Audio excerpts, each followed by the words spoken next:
Drawing kualifikasi Piala Dunia 2026 Amerika zona Asia sudah digelar. Indonesia sendiri ada di grup F.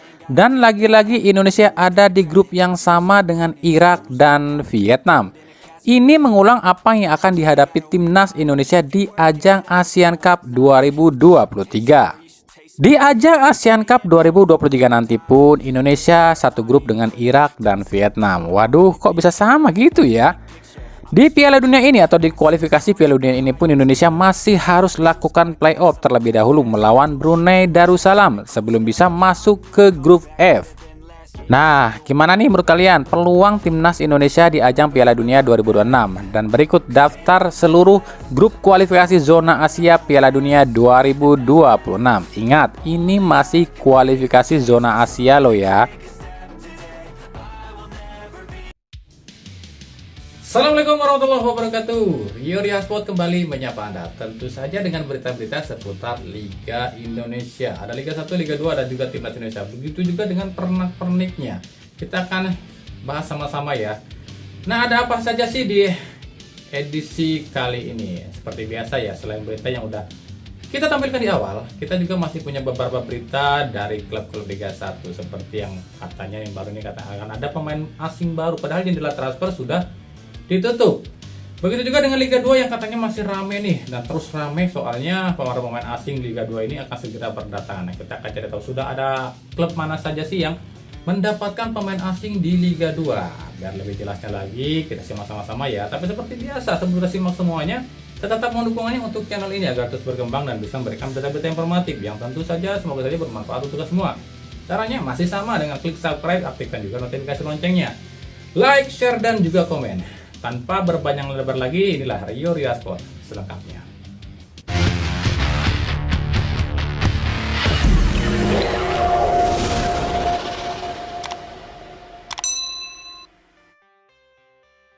Nah, apa kami bilang kan? Para klub pasti protes lah.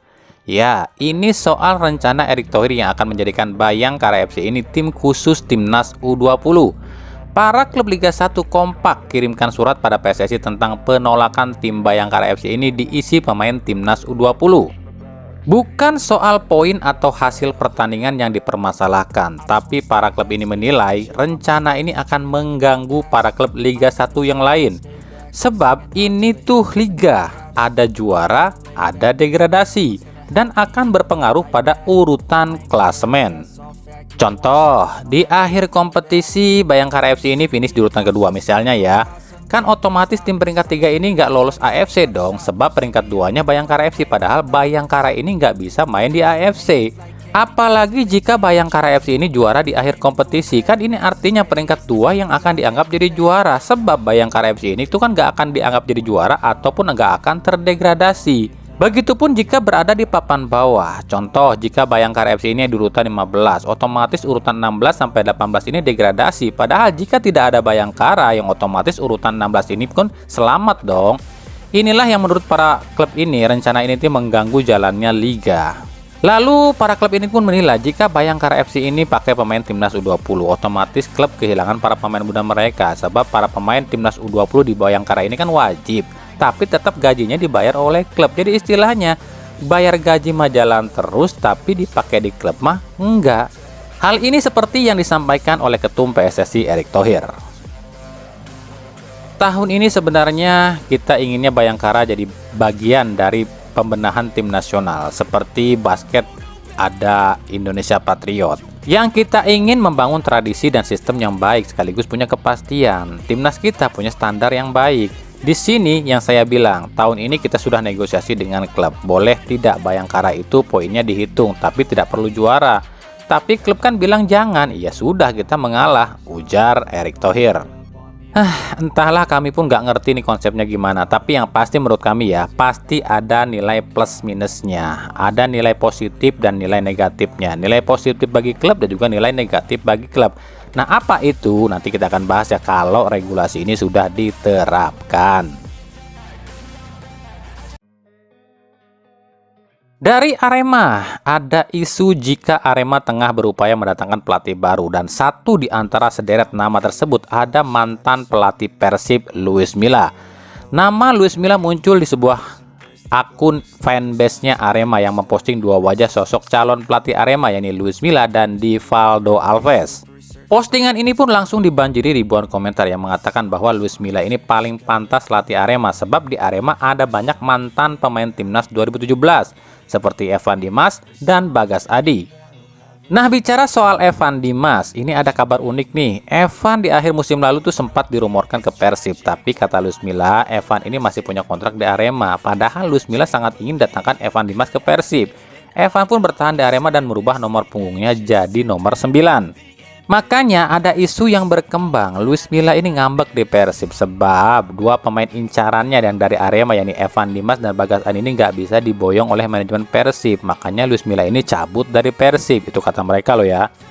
Maka dari itu ketika Arema memecat pelatihnya, nama Luis Milla paling santer akan diisukan, direkrut oleh Arema dengan alasan ada pemain kesayangan Luis Milla di Arema. Tapi apakah ini benar? Ya kita lihat nanti aja sebab segala kemungkinan bisa saja terjadi dalam sepak bola. Dari Persija Jakarta, apes. Ya, ini kata yang mungkin tepat untuk menggambarkan kondisi Thomas Doll di Persija. Alih-alih bisa membenahi dan membentuk tim yang baik dan kuat dengan para pemain incarannya, kini justru Thomas Doll dihadapkan sederet permasalahan di Persija. Thomas Doll sempat mengaku memang membutuhkan sosok striker asing, tapi manajemen Persija tak sanggup penuhi permintaan itu. Kini Doll pun harus kehilangan Marco Simic selama 2 bulan akibat cedera yang belum diketahui Simic cedera apa. Padahal dalam latihan terakhir sebelum melawan Persita Tangerang, Simic tampil bugar. Apakah ada masalah internal antara Simic dengan manajemen Persija? Tapi yang jelas absennya Marco Simic ini jadi hal yang buruk bagi Persija dan Thomas Doll di saat Persija ingin berambisi menjadi juara musim ini.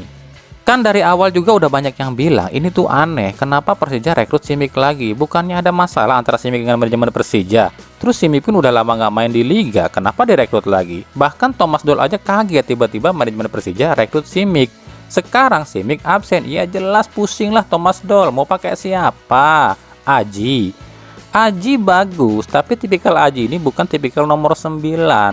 Terus siapa? Samosir pun bukan tipikal nomor 9. Dua pemain ini tipikalnya sprinter alias pelari. Persija butuh finisher, bukan sprinter. Kalau sprinter mah udah banyak di Persija. Tapi kita lihat nanti nih seberapa jenius Thomas Doll ini dengan pemain-pemain yang tersisa di Persija saat ini. Dari Persib Bandung, para pemain Kuala Lumpur City FC masih tak percaya jika Boyan Hodak resmi ke Persib dan tinggalkan klub KL City. Para pemain KL City awalnya menganggap ini tuh cuma prank. Tapi setelah dijelaskan oleh manajemen KL City dan beredar kabar di media massa, para pemain KL City pun shock dan sedih. Bahkan tak sedikit para pemain KL City ini yang kecewa atas perginya Hodak ke Persib. Yang paling terpukul adalah pemain naturalisasi Malaysia asal Brazil Paulo Josue. Pemain berusia 34 tahun ini mengaku sangat sedih dan terpukul atas kepergian Hodak, seperti yang diunggahnya di Instastory-nya. Josue berharap dirinya akan bisa kembali bertemu dengan Hodak dan bahu-membahu membangun sebuah tim bersama. Jelas unggahan Josue ini langsung dianggap kode jika Josue ini akan dibawa Hodak ke Persib, apalagi Persib memang butuh sosok seorang playmaker. Paulo Josue sendiri bukanlah sosok asing bagi Bobotoh. Di musim lalu Josue sempat dirumorkan ke Persib, bahkan sempat negosiasi dengan Persib, tapi gagal lantaran Bojan Hodak tak melepas Josue. Lalu seperti apa sih tipikal Josue ini?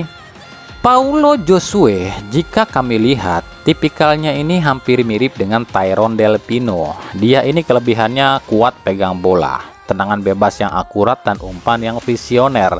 Kekurangannya ya faktor U alias usia yang membuat kelincahan Josue ini sudah menurun.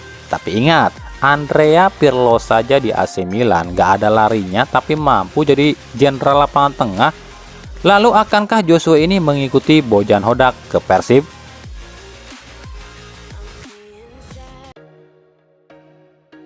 Dari Persik Kediri, manajemen Persik Kediri resmi mengirimkan surat pada manajemen Persib Bandung dan para kelompok supporter Persib yang isinya permohonan kerjasama agar laga Persik Kediri versus Persib ini tak dihadiri supporter Persib.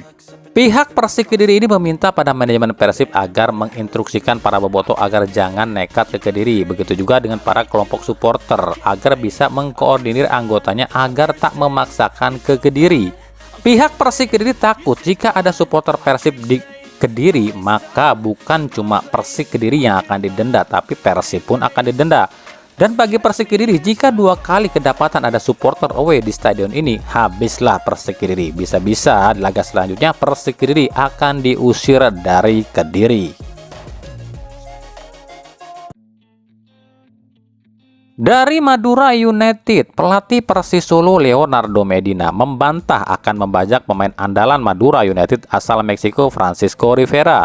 Rumor ini mencuat usai Persis Solo ditekuk Madura United di pekan keempat. Lalu, salah satu gol Rivera turut membungkam perlawanan tim Sambar Nyawa.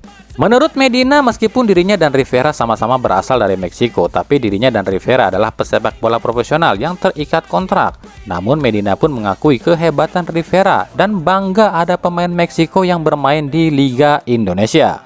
Sebelumnya, para kacong mania ini khawatir jika Rivera ini akan dibajak oleh tim Persis Solo sebab ada pelatih asal Meksiko juga di kubu Persis Solo. Dari PSIS Semarang, Komdis PSSI menjatuhkan sanksi pada 2 pemain PSIS, yakni Bow Bakari Diarra dengan denda 10 juta atas pelanggaran menendang wajah pemain PSS Sleman Keisano dan larangan tampil sebanyak 1 kali. Begitu juga dengan Carlos Fortes yang didenda 10 juta dan larangan tampil 2 kali akibat kartu merah langsung di saat lawan PSS Sleman. Dari Liga 2 ada Persela Lamongan yang meresmikan Matt Lagos, gelandang asal Chile berusia 28 tahun. Lagos diperkenalkan di akun Instagram resmi Persela Lamongan. Untuk 1 pemain asing Asia, pelatih Jajang Nurjaman masih menyeleksi beberapa pemain Asia, ada yang dari Jepang, Korea, dan dari Timur Tengah. Nah, kita akan tunggu nih seperti apa sih gebrakan Janur di Persela. Lalu ada PSMS Medan yang mentrial 2 pemain asing, yakni bek asal Portugal Carlos Lomba berusia 31 tahun yang musim lalu main di Liga Lebanon dan penyerang asal Rusia berusia 28 tahun Sergei Kudik. Tapi cuma 1 yang akan direkrut oleh PSMS Medan sebab 1 pemain asing lain adalah pemain Asia. Lalu ada tim yang disebut Los Galacticosnya Liga 2 musim ini, yakni Malut United. Yuk kita lihat, sudah ada siapa saja sih di Malut United pemain-pemain yang katanya kelas Liga 1? Ada Joko Ribowo dari Barito Putra, Rio Saputro dari PSIS, Aditya Putra Dewa dari Barito, Bagus Nirwanto dari PSS Sleman, Dedi Gusnawan dari PSS Sleman, Sadam HI Tenang dari Rans, Harinur Yulianto dari PSIS, Rival Lastori dari Borneo FC, Ilham Mudin Armain dari Arema, Andreas Ado dari PSIS, dan Hendra Adibayau dari Bali United. Oke, mungkin itu saja pembahasan singkat kita di edisi kali ini. Makanya ikuti terus berita seputar sepak bola, khususnya Liga Indonesia dan pernak-perniknya hanya di Rio Sport. Karena kita akan update setiap hari perkembangannya tentang sepak bola Indonesia. Terima kasih yang telah menyaksikan video ini dan mengunjungi channel ini. Kritik dan saran selalu kami nantikan di kolom komentar atau di media-media sosial kami yang ada di bawah ini. Sampai jumpa di video-video kami selanjutnya dan salam Rio Sport. Wassalamualaikum warahmatullahi wabarakatuh.